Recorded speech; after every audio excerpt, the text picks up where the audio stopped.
At feeling ko ngayon, 4 days to go, well, nakakataas na moral itong meeting the advance natin. I think all indications are showing na tayo ay may malaking tsansa.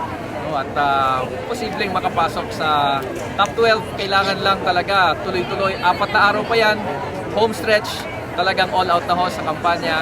Wala nang iiwanan pa, wala nang pahinga ito. 4 na araw tuloy-tuloy na kampanya. Anything is possible at this point. Alam mo, with many factors, like yung ground campaigning ng ating mga party list groups, yung alliances na nabuo natin with the local governments, social media, itong mga kombinasyon po ito hindi pa nangyari noong nakaraan. So we're hoping that it will have a significant impact sa resulta ng boto natin para sa 2020. Yan po ang ating inaasahan, no? Na natuto na tayo sa ating pagkakamali in the past.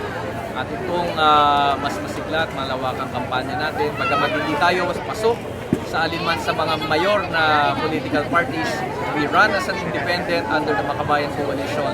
Pero sa pagkakataon kung ito ay nadala natin ang buong buo, yung ating mensahe, yung ating plataforma. Hindi po tayo natali ng bagahe ng ibang mga kandidato sa isang koalisyon. At talagang napatunayan natin, nairehistro natin ang politika ng pagbabago. So I think our message was heard.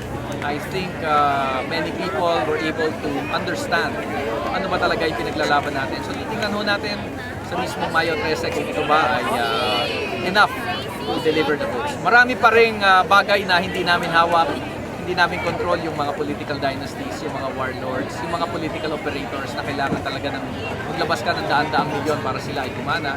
Pero hopefully ay naabot natin ang puso at isipan ng ating mga botante at hindi na kailangan itong mga ito para makuha ang kanilang support.